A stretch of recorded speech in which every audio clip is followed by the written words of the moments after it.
Muy buenas noches. Bienvenidos a un nuevo programa de cursos, programa del Centro de Estudios Superiores Universitarios de la Universidad Mayor de San Simón.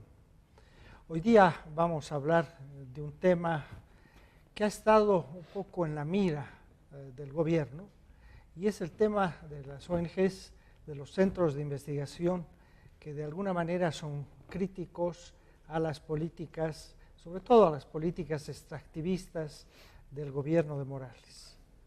Para charlar de estos temas y otros, hemos invitado a Marco Antonio Gandarillas. Él es director de CEDIV, un centro de investigación aquí en Cochabamba muy importante, y te agradecemos, Marco Antonio, por haber aceptado esta entrevista. Muy buenas noches. Buenas noches. Muchas gracias a ti, porque están habiendo pocos espacios para hablar de esos temas que son vitales para una democracia en cualquier estado, yo digo más bien democrático. Efectivamente, justamente hace un par de meses más o menos el vicepresidente de la República justamente amenazó a algunas ONGs, entre otras la que tú diriges, y también a Fundación Tierra, a CEDLA y a Fundación Milenio, centros de investigación que de alguna manera plantean debates y plantean puntos de vista que deberían, en vez de recibir una represión, ser confrontados y discutidos, ¿no? Sí. No, sin duda, nosotros nos sorprendimos inicialmente, porque por el tono de los ataques, pero éramos conscientes, somos conscientes de que esto es un proceso que lleva varios años. Y que atacarnos a nosotros es un punto más en una estrategia de largo plazo en el que se vienen conculcando derechos en general de los ciudadanos, no solo de entidades, de asociaciones o de personas colectivas. Si te fijas, el momento en que atacan al CEDIV, al CEDLA y a las otras instituciones, al mismo tiempo vienen atacando a periodistas también bastante prestigiosos, varios de ellos renombrados, con una audiencia muy, muy alta, quizás dirigían en ese momento los medios de comunicación o los programas con mayor audiencia del país, con mayor número de lectores, y al mismo tiempo, casi de forma paralela, atacaban, en este caso violentamente, a organizaciones de pueblos indígenas. Ha sido más grave lo que ha pasado en Tacobo Mora, en el Chaco, yo creo, en términos físicos, de violencia ejercida por las autoridades, que es lo que en su momento pasó en Chaparina, en la marcha intervenida del TIMNIS. Entonces, ha sido una estrategia sistemática de ir atacando, agrediendo a lo que yo creo que ahora el gobierno considera enemigos, ¿no? A un conjunto de sectores que el gobierno considera que son enemigos, que son gente o entidades peligrosas para sus intereses. Tal vez el momento de quiebre un poco en esta situación ha sido la octava marcha del TIPNIS, ¿no? Justamente en esta marcha varias ONGs estuvieron apoyando y oponiéndose a la construcción de la carretera. Inmediatamente después, al parecer, el gobierno decidió, digamos, empezar a cortar, según ellos, por lo sano, y empezar a decapitar a estas ONGs que apoyaron en su momento la marcha del TIPNIS, ¿no? Sí, sin duda, ese es un hito, es un momento en el que hay un cambio visible, yo creo, ante todos, en las prioridades del Estado. A partir del segundo mandato de Evo Morales, que se inicia en el 2010, uno puede ver hasta en los documentos políticos del MAS, un cambio en la perspectiva. ¿En qué sentido este cambio? La prioridad del gobierno es conservar el poder. Desde el segundo mandato, tú sabes bien que en el primer mandato no estaba claro hasta cuándo, en qué momento iba a producirse quizás un quiebre. En el segundo mandato, cuando se tiene conciencia de que se va a gobernar por lo menos por un largo periodo, por 4 o 5 años más, se asienta en la cabeza de varias autoridades la idea de que, bueno, ahora se trata de gobernar, y gobernar en un sentido, digamos, bastante conservador. Ahora, ¿qué política económica acompaña esta idea de mantener el poder? También una política económica bastante conservadora. lo principal de la inversión pública es la primera vez que se hace un ejercicio serio de hacer planificación de la inversión pública, teniendo un auge de los ingresos, por especialmente nuevas recaudaciones de los ciudadanos, pero también por las exportaciones. Se tiene claro que el programa de inversiones tiene que ser alimentar el modelo que genera mayores rentas. Entonces, me recuerdo, el ministro hizo una gira a los Estados Unidos a visitar a varios organismos internacionales y presentó un nuevo modelo de inversión pública, que 80% de ese modelo era carreteras, en primer lugar, en segundo lugar inversiones hidrocarburíferas, mineras y energéticas, hidroeléctricas. Entonces estaba claro que esa prioridad de la inversión pública iba a definir muchas cosas en la gestión social y en la gestión política. Por eso es que esa carretera del Timni se tornó tan conflictiva, porque no era una sola carretera, sino era un programa de decenas de carreteras similares que tenían o presentaban similares situaciones de conflictividad. Es decir, tenías a innumerables grupos humanos, no solamente indígenas, molestos, preocupados por los peligros y las amenazas que generaban hacia su seguridad personal, colectiva, territorial, estas nuevas infraestructuras. Entonces, el gobierno libró una batalla muy dura con esta carretera, que trascendió, como analizamos en su momento, trascendió los límites de las obras. ¿Sí? Se fue esto irradió hacia contaminó, podemos hablar de cierto tipo de contaminación política, contaminó la política y como tú dices, o sea, empezó una campaña sistemática de represión a otros actores no indígenas, ONGs, organizaciones ambientales, de derechos humanos, fueron desde ese momento señaladas y sus derechos fueron puestos en cuestión. En el marco justamente de esta ofensiva del gobierno se produce, bueno, primero la expulsión de USAID, que de repente podía justificarse porque era aliada del imperialismo, pero también se produce la expulsión de IBIS, una de las ONGs de Dinamarca que había estado ayudando al gobierno y mismo a ONGs de las que fueron parte muchos de los personeros del gobierno, ¿no? De repente ahí empieza un poco ya a sentar, digamos, la idea de que se venía una represión contra las ONGs, ¿no? Sí, hubieron varios indicadores. El primero es el que tú señalas, es decir, bajo el argumento de que se puede tratar de un tipo de injerencia extranjera, considerar la acción de organismos internacionales, en este caso IBIS, que llevaba más de 30 años en el país, expulsarlas fue más o menos una especie de señal de advertencia. ¿No? Estamos dispuestos a llegar lejos, ¿no? Ojo, IBIS fue una entidad que apoyó a un montón de entidades vinculadas a altos funcionarios de gobierno.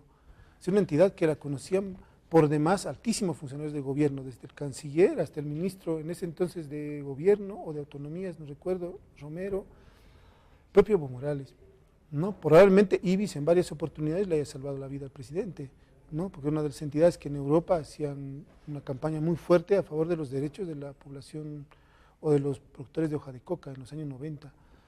Entonces, fue una señal de advertencia, es decir, estamos dispuestos a ir muy lejos. El otro indicador fue, empezaron a proyectarse medidas de control y de recorte de derechos de asociación. Ya entonces, me recuerdo el 2011, estaba apenas pasando la marcha del Timnis y la señora Nardi Suxo por el Ministerio de Autonomías estaba convocando a distintas ONGs a discutir una ley o un decreto supremo entonces de control, de donaciones transparentes. El objetivo de la medida era saber cuánto dinero, de qué fuentes y cómo se emplean los recursos de las ONGs en general. Y así, un conjunto de medidas, todas de amedrentamiento. Apenas terminó la marcha del Timnis, varias ONGs entraron en una lista negra que les impedía hacer los trámites normales que nos exige el Estado. Por ejemplo, renovar el registro BIFE, por ejemplo, hacer los trámites antiimpuestos internos, porque gran parte de las ONGs, a pesar de ser entidades sin fines de lucro, somos objeto de todo tipo de presiones fiscales, entonces no No es cierto que estamos liberados de impuestos, que es el único país donde tener esa exención de impuestos cuesta años y años y años de trámites y probablemente sin relaciones buenas con el Estado no se obtenga. Entonces, hubo un contexto que empezó a cambiar de forma negativa hacia entidades que son vitales en la democracia boliviana. Es decir, gran parte del reconocimiento de derechos vitales fueron promovidos por ese tipo de instancias de la sociedad civil. Entonces, lo que se estaba buscando es que esto ya no ocurra, ¿no? Que esta especie de motorcitos que generan un debate, problematizan al Estado, ponen en cuestión ciertas políticas, decisiones, transparentan gran parte de la gestión pública, que hoy por hoy es bastante oscura, tenían que silenciarse. O sea, de alguna manera, esta falta de diálogo, esta falta de promoción, de discusión, se ha estado dando ya mismo al interior del MAS. O sea, el vicepresidente en algún momento planteó, por ejemplo, que los libres pensadores no deberían existir dentro del partido. Entonces, no le gusta el debate al gobierno. No, ahora, le gusta, y de hecho uno puede ver una tendencia preocupante, porque si tú ves el mundo de las organizaciones indígenas, estuve hace un par de días con varias organizaciones indígenas amazónicas, no hay una sola de nivel local que no esté dividida, donde el gobierno no, en algún momento no le haya gustado que la población o que esas organizaciones tengan voz propia, ¿no? Que defiendan, digamos, por sí mismos sus derechos, las dividió, puso una dirigencia paralela. Desplegó para esto una cantidad impresionante de fondos, el fondo indígena tenía esa misión, ¿no? O sea, ¿por qué se integraban los fondos estos en cuentas personales? Porque se buscaba discrecionalidad, se buscaba deliberadamente que se respondiera a un mandato político, ¿no? O sea, está esto bastante bien explicado en algún libro. Pero algo similar pasó con las ONGs. Se juntaron dos hechos. Uno, hubo una especie de crisis del financiamiento o de la cooperación, vamos a ir ya por 4 años, el 2011 empezó con la crisis europea, y entonces muchas entidades quedaron sin el soporte vital en los recursos de la cooperación, y empezó a darse un proceso de cooptación bastante generalizado de entidades de la sociedad civil, de ONG, fundaciones, etc. Hoy en día, me atrevo a decir que la gran mayoría de las ONG, de las antiguas ONGs, son entidades paraestatales, financieramente hablando, dependen de programas o de gobiernos nacionales o departamentales o nacionales, o el gobierno nacional. De hecho, varias altas autoridades han engendrado sus propias entidades, por eso no me sorprende, o bueno, se constata que en la lista de las entidades, las primeras en obtener sus personalidades jurídicas, están ONG vinculadas a altos funcionarios, las primeras, ¿no? Las primeras entidades en obtener fueron ellas. Entonces, generaron una especie de organizaciones paraestatales en todos los niveles, así como puedes encontrar en la prensa medios y periodistas paragubernamentales, puedes encontrar en las organizaciones indígenas o sociales lo propio. En las ONGs hay una enorme cantidad de organismos que trabajan directa y abiertamente para el Estado, para el gobierno. O sea, de alguna manera el gobierno está separando, digamos, a las ONGs en ONGs, digamos, buenas, y son aquellas que apoyarían al gobierno. Y de hecho creo que el ministro de Autonomías dijo que iba a apoyar a las ONGs que estén de acuerdo con los planes y programas del gobierno, mientras que a las otras ONGs un poco independientes, que problematizan la situación, a ellas, bueno, viene la represión un poco, ¿no? Sí. Ahora, no son solo ONGs, es decir, en las normas que se crearon para limitar los derechos de asociación o de libre asociación, las ONG somos una especie de caballo de Troya, o son una especie de caballo de Troya. ¿Por qué? Porque de alguna manera el gobierno usa un argumento bastante simplón. Reciben cooperación, por tanto, a nombre de los pobres, reciben recursos a nombre de los pobres, ¿no?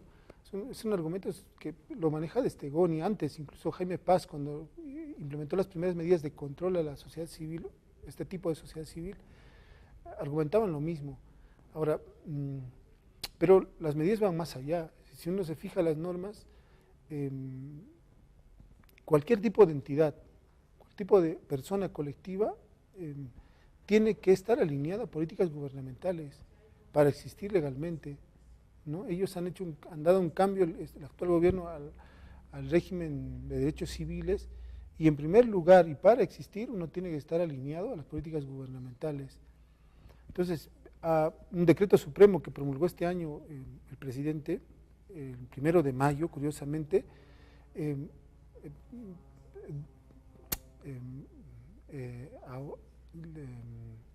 hace que ya no valgan las personalidades jurídicas de los sindicatos si es que no tienen el reconocimiento del Ministerio de Trabajo y la firma del presidente de la República.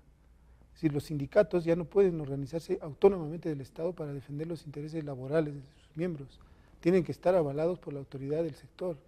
Entonces, fíjate, por eso mismo en las entidades del Estado, donde hay trabajadores, como Guanuni, etcétera, tenemos tremendos problemas, y hay varias de las empresas del Estado donde no hay sindicatos, ¿no? Porque no se busca que haya un sector social que defienda sus propios intereses, sino siempre tiene que defender los intereses del gobierno. Realmente lo que estás comentando es bastante preocupante, y a esto habría que añadir el hecho de que en el Parlamento, al parecer, se está discutiendo una norma que ahora más bien también controlaría al defensor del pueblo, o sea que de alguna manera también se recortaría las atribuciones de defensa de los derechos mediante el defensor del pueblo, que esto es sí, doblemente preocupante, ¿no? Es el último eslabón que queda, digamos, del Estado. En materia de derechos humanos no queda nada. Como sabemos, no hay independencia de los poderes, están unos sometidos a los otros, por eso tenemos la vergüenza de escándalo en el Tribunal Electoral de Sucre, Chuquisaca ahora,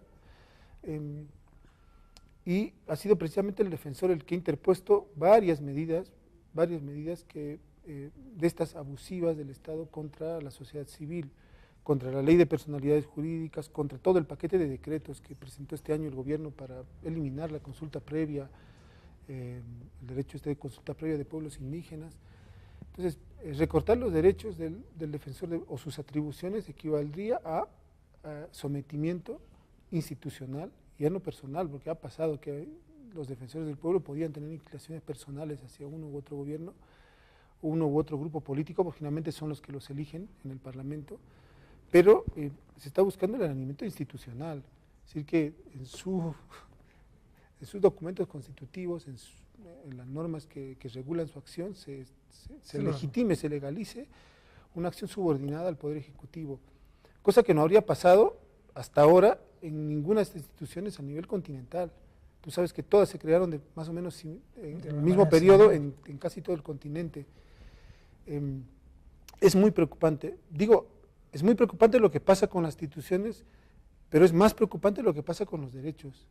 Esto que parece etéreo. En el caso nuestro, más que el CEDIV o las demás instituciones, lo que está en juego es la libertad de asociación.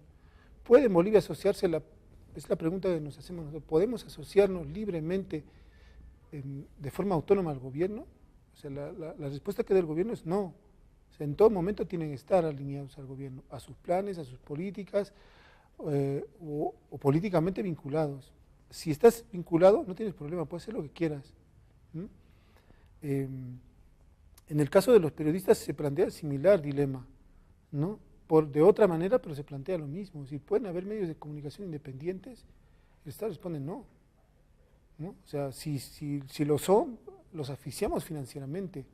Y ojo, no se trata solo de la publicidad, sino se trata de los mecanismos de coerción a quienes puedan financiar solventar estos medios. Y en el caso del defensor del pueblo, algo similar, es decir, puede tener derecho la ciudadanía a que una parte del Estado le defienda de los abusos de otros, sean estos jueces, sean estos alcaldes, gobernadores, sea a las autoridades ministerios. Las autoridades abusan de la población, abusan de la sociedad. Entonces, por eso se crea la Defensoría del Pueblo.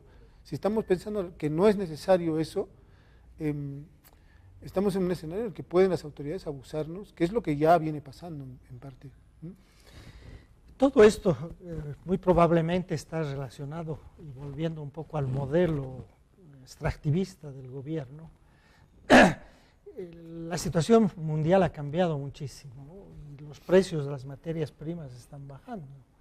Y de alguna manera parecería que el gobierno está buscando, como dé lugar, mayores inversiones y por eso no quiere ninguna crítica dentro del gobierno. Sí, a ver, hay una situación de base y luego la proyección. La situación de base es que hemos tenido el periodo de mayor inversión pública de toda nuestra historia. Haciendo datos, jamás hemos tenido tanto dinero, el Estado para invertir, el Estado para gastar, como en estos últimos 5 años. Ese es el dato objetivo. Pero curiosamente es el momento en el que hay mayor oscuridad en el Estado, no se sabe a dónde se va a destinar esos recursos, no se hace ningún ejercicio de inclusión de la ciudadanía en la toma de decisiones, en la planificación. Es decir, todo esto de la planificación participativa quedó obsoleto, lo hicieron a un lado. No hay mecanismos sociales de control, o sea, todo lo que se llama el control social, que está no sé en cuántos artículos en la Constitución, a un lado. Por eso es que tenemos una cosa curiosa, la construcción de infraestructura se vuelve un fin en sí mismo de la gestión pública en estos años. Fin en sí mismo, no importa si sirve, si no sirve, si hay un proyecto que lo sustenta, si responde a una meta, si va a aliviar algún indicador social o económico, no importa, el objetivo, el fin es que se construya obras a lo largo y ancho del país. Entonces, para ponerlo en esto de una manera, digamos, mucho más analítica, se ha sembrado ilusiones desarrollistas. El Estado vive emborrachado por ilusiones desarrollistas. Creen que hacer un tren en Santa Cruz nos vuelve una ciudad, o aquí en Cochabamba, nos hace ser una sociedad mucho más moderna, cuando todo lo contrario, sí, sin planificar lo que se llama un plan de vialidad, en este caso metropolitana, sin tener esto insertado en un conjunto de dinámicas de transporte público, puede ser un grandísimo desastre, ¿no? Los principales problemas sociales de Bolivia no se han resuelto. Para empezar, saneamiento básico, tenemos una postergación. Cochabamba tiene el peor indicador de saneamiento básico. Planeándose sobre este territorio, el Batán y un conjunto de obras que son, ¿no? O sea, estas flores no van a ser primavera. Es decir, construir estas infraestructuras no nos van a hacer ser una sociedad más moderna, por decirlo de alguna manera. Pero de eso vivimos, de estas ilusiones. Ahora, la proyección. Para sostener esto, para sostener esta ilusión de que vamos con pocas o varias o muchas obras, mega obras, vamos a mejorar económica y socialmente, se recurre a un enorme endeudamiento externo, histórico también. O sea, 7.000 millones de dólares que se ha conseguido de China, ¿no?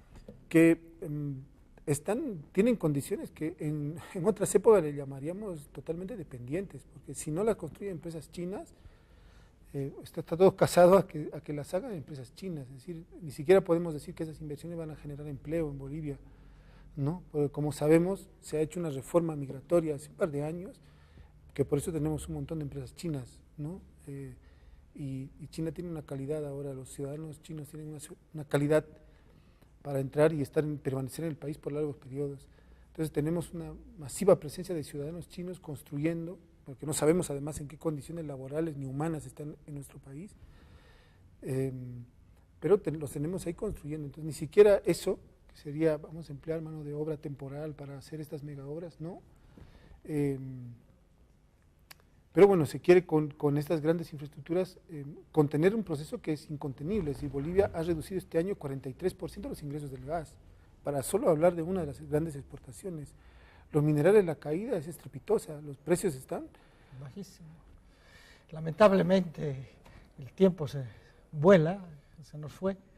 Te agradezco mucho por la entrevista y espero que en otra oportunidad podamos profundizar sobre todo este tema del extractivismo, que según tengo entendido están ustedes, y te doy un minutito rapidito para que anuncies lo que están presentando en el CEDIV en estos días. Bueno, es una exposición multiformato, les invitamos a todos, va a estar abierta desde el martes 12 hasta el jueves 26 de noviembre para todo público, es una exposición multiformato. Bueno, muchas gracias, Marco. Y muchas gracias a ustedes, amables televidentes, y los esperamos en el próximo miércoles en otro programa de Decursos. Muy buenas noches.